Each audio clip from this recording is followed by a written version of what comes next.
Well, it will not be business as usual for the electors casting their votes for the next president tomorrow. You know, the typically unremarkable and rather routine event has, of course, been turned on its head this year by the nationwide push to get some of those electors to choose another candidate over President-elect Trump.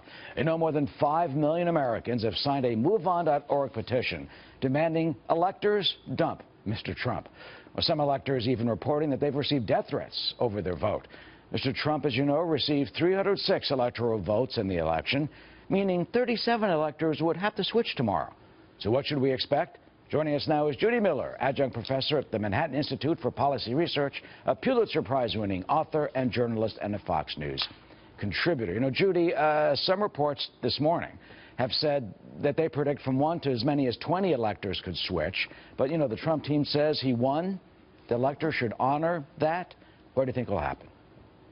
Look, I think, Eric, as you've pretty much indicated, Donald Trump is going to be the next president of the United States if the Electoral College has anything to say about it, since it does mirror the voters. And I think the problem we have now with the Electoral College reflects the continuing fury of so many Americans with the fact that even though Hillary Clinton won almost 3 million more popular votes than Donald Trump, the way our system is set up, Donald Trump is going to be that president. So yes, there's been a campaign being waged, you know, by Democrats to get Republicans to switch their votes. But so far, we really have only one elector who says he's going to do that. But we have had a debate about whether or not this system still makes any sense in a country like ours in the 21st century. And I think that's a healthy debate for this country, since, frankly, you know, the entire west coast and east coast of the country, the overwhelming popular vote did support someone else than the person who's going to be president. Well, you know, there's been a lot of talk over the past few years about a direct election with the popular vote. You know, we've seen that before. But, you know, the Founding Fathers laid this out, you know, to give everybody, you know, equal weight. Whether you live in Wyoming, you get 2 senators, and you're in California, you know, you get 2 to try to make it fair and square. Yes, well, President Obama called this system a vestige of an earlier time in which states were being encouraged to, you know, join the union. He was arguing we don't need this system anymore. I think what's kind of stunning is the amount of popular pressure now that's been brought to bear. I mean, some of these electors report receiving 35,000 emails, 200 letters urging them not to vote for Mr. Trump. That's really an extraordinary mobilization, and I think it does reflect this continuing disbelief and fury with the fact that the Democratic candidate lost. One of those electors, her name is Carol Joyce, and Carol lives in Arizona. She's a Republican, and she, I guess, intends to vote for Donald Trump. And here's what she says today.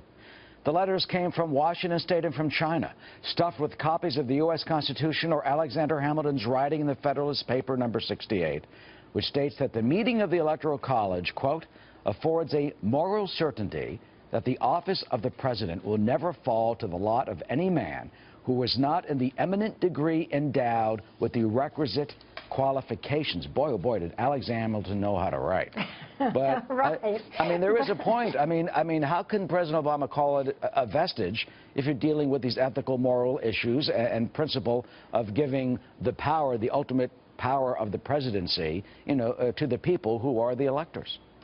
But that's what the Democrats are arguing, that, you know, requisite qualifications is really a phrase that's in the eye of the beholder, and that requisite qualifications may not apply to Donald Trump if, for example, he continues to get emoluments or payments and gifts from a foreign government. That, too, is in the Constitution.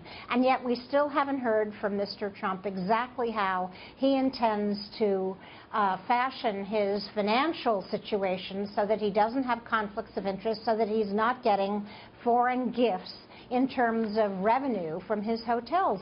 Saying your children are going to run the business, for most Americans, does not seem like a true separation of, you know, financial So a lot of people are saying this, according to the Hamilton standard, means that Donald Trump is not qualified. Now, I happen to think that that's a reach, and I think that, you know, the Electoral College is going to do what we expect it to do, but they're putting up a very fierce, the Democrats are putting up a very fierce argument that may, in fact, persuade more than just one elector tomorrow. But bottom line, and we're talking about emoluments and words in the Constitution that we haven't discussed Right. at all for years. Right. It's in the bag. He's got it. It's done. Yeah, I mean, many Americans are just in still the 5 stages of grief, and one of those 5 stages of grief, and if some of them have not moved from denial, others have moved to anger, and that's what you see in the outpouring of pressure. All right, Judy. To change their vote. All right, vote coming. We'll have it all tomorrow later afternoon. Thanks so much as always. Thanks, Good Eric. to see you.